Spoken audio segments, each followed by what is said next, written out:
given that there is the election coming up in just a few weeks' time, doesn't that complicate the negotiations?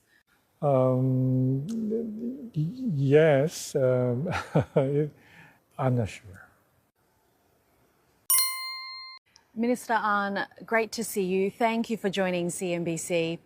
I wanted to start off by asking you just to give us an update on how negotiations are going between South Korea and the United States. Thank you for this wonderful opportunity to begin with.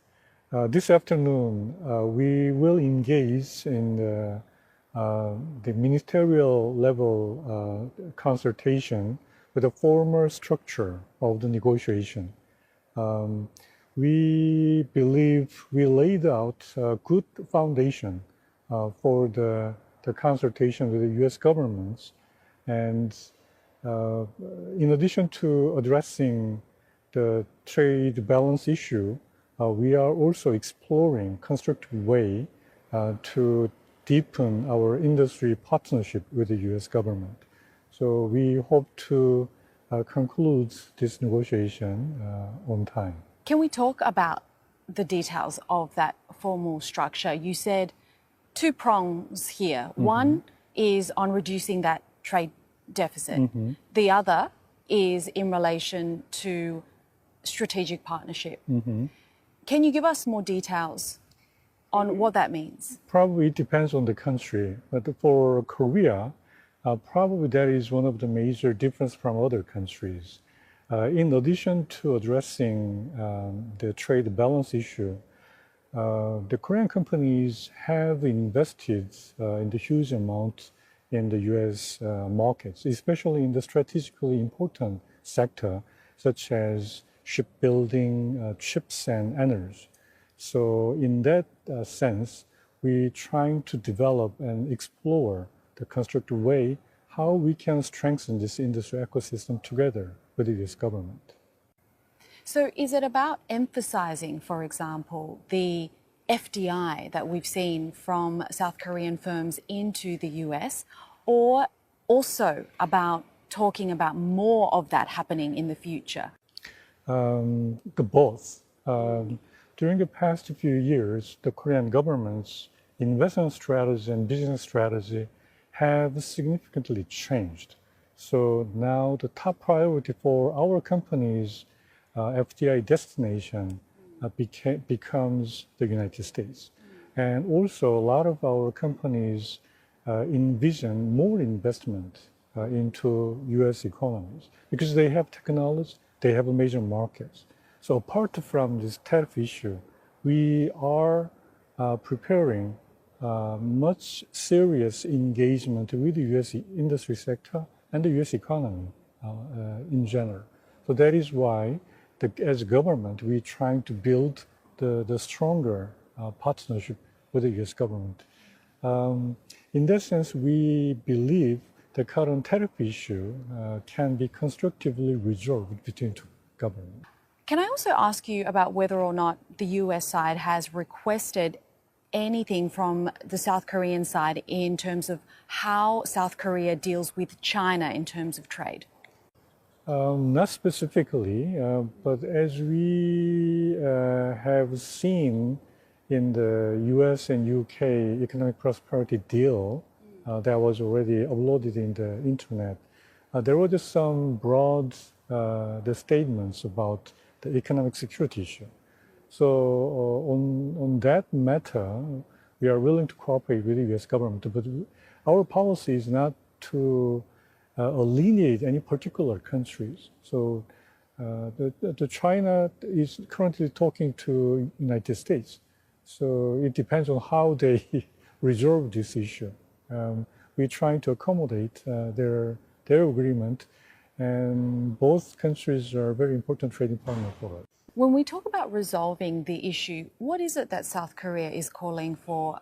Because we know that the US side has said that baseline 10% is universal. So are we willing to accept that from your side? And what are you calling for when it comes to the Section 232 sectoral tariffs, particularly for steel, aluminum, autos, and we know down the line, chips? Right.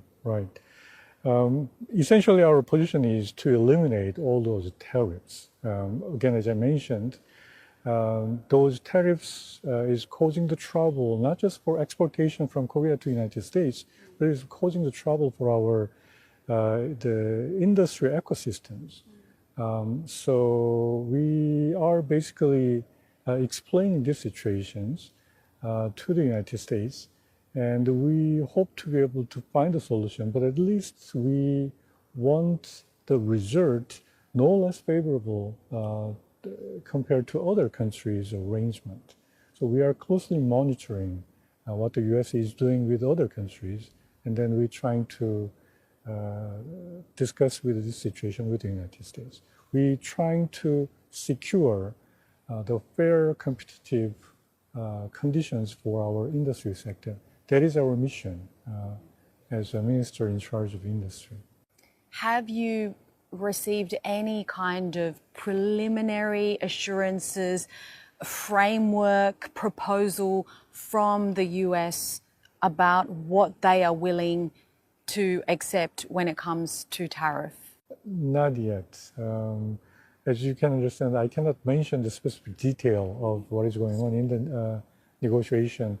But as I mentioned, basically this APEC meeting provides essentially the very important formal beginning of the engagement with the U.S.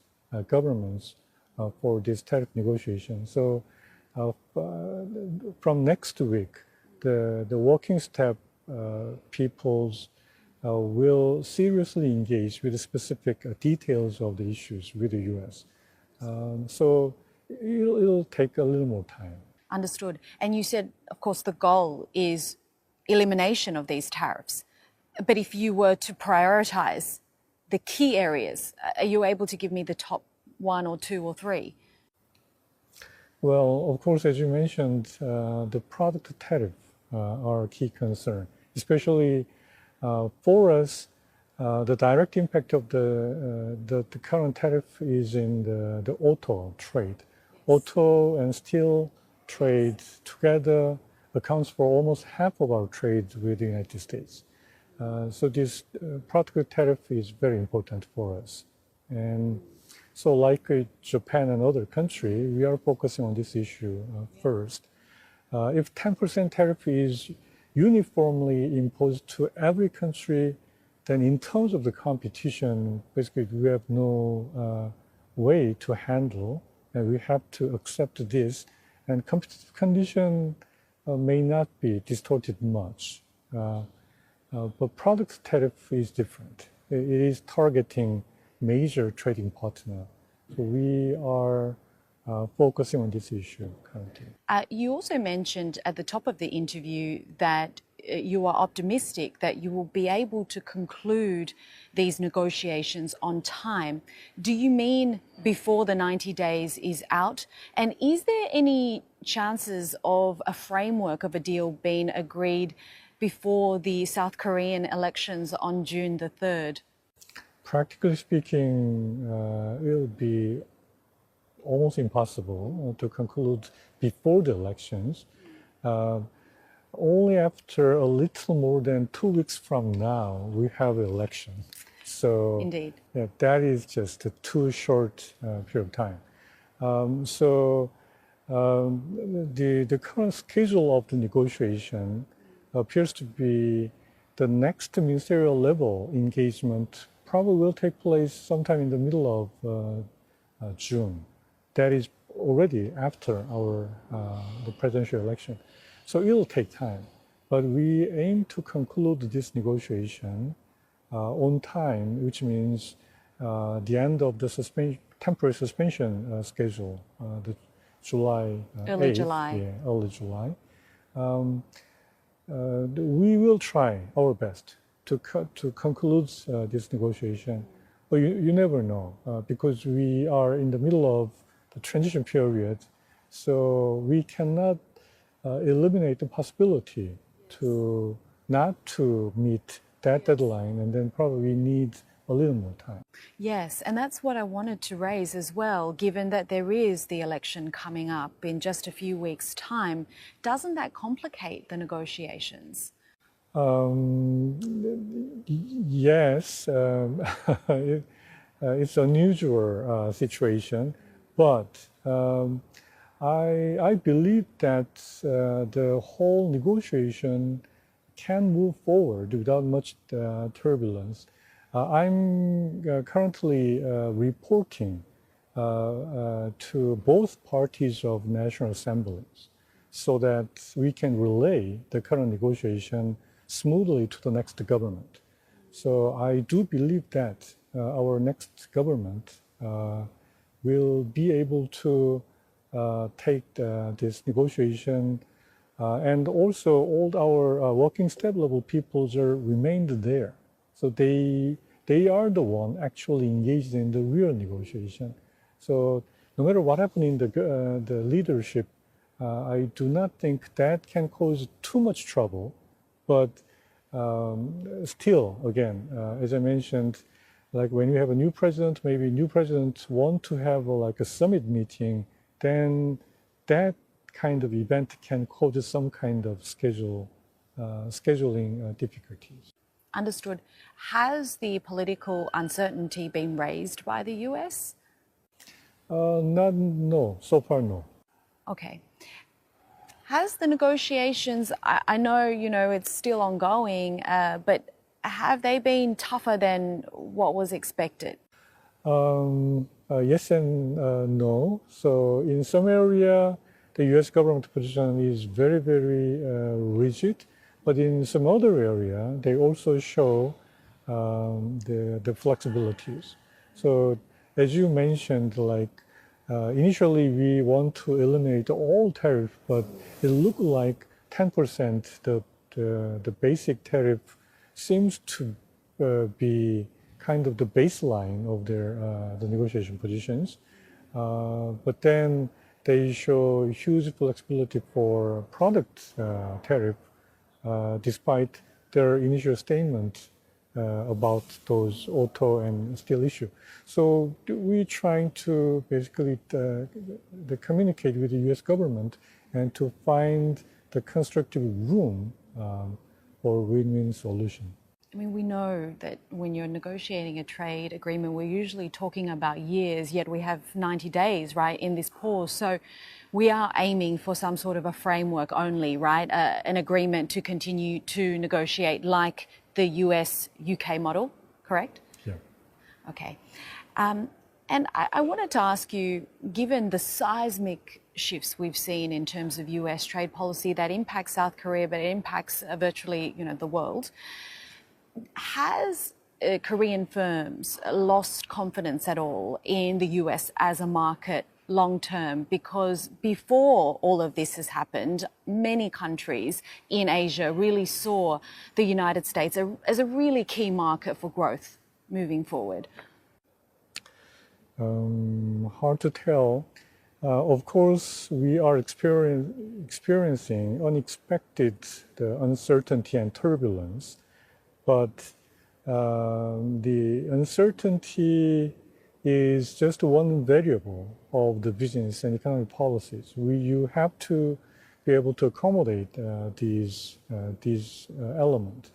The U.S. market is still very important for us because they have the technology, they have the leading talents there, they have a future market there.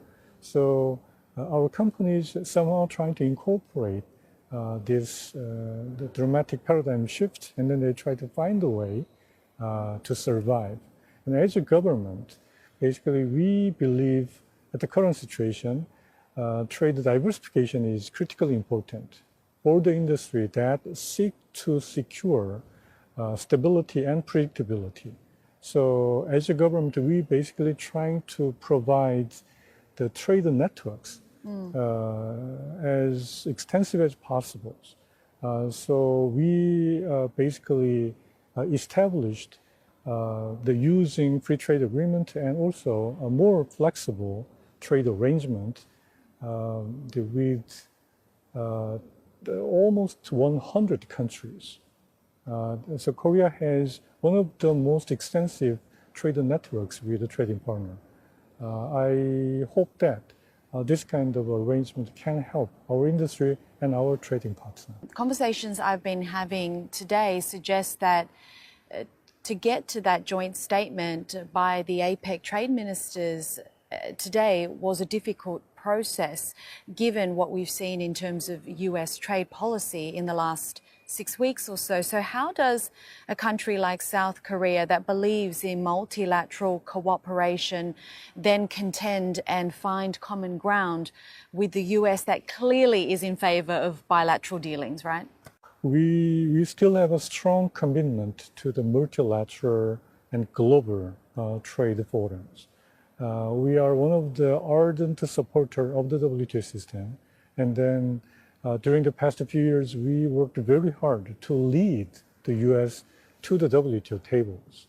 We will continue this work, and it may take a little more time, but we strongly believe that that is the only chance we can rectify the current problems.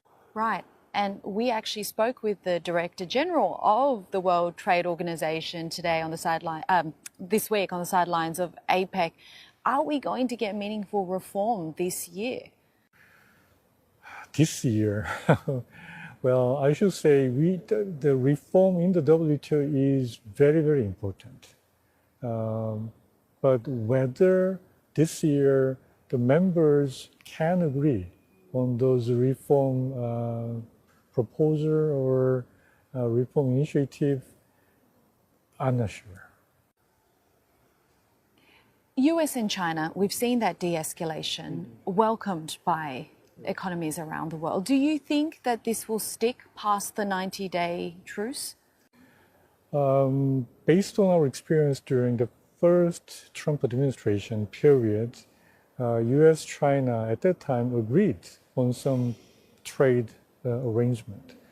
I do believe that they will come up with some kind of compromise. And then that will significantly solve many issues other countries are currently dealing with. So we hope to see the positive result from the US-China negotiation table soon.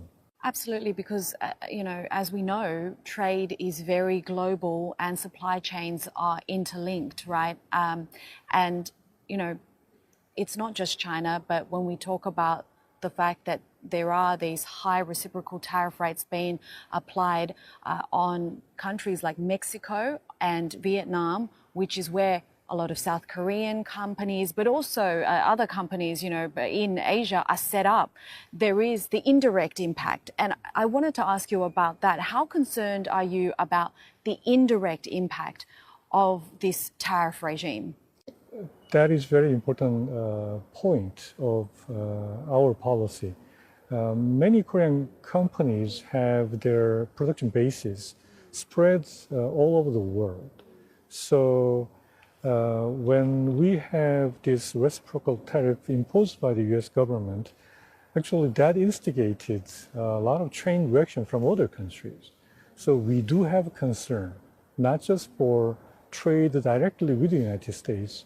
We do see this huge impact on the supply chain and the problem in the industry ecosystem. So as you correctly raised, that is actually one of the major concerns for our policy.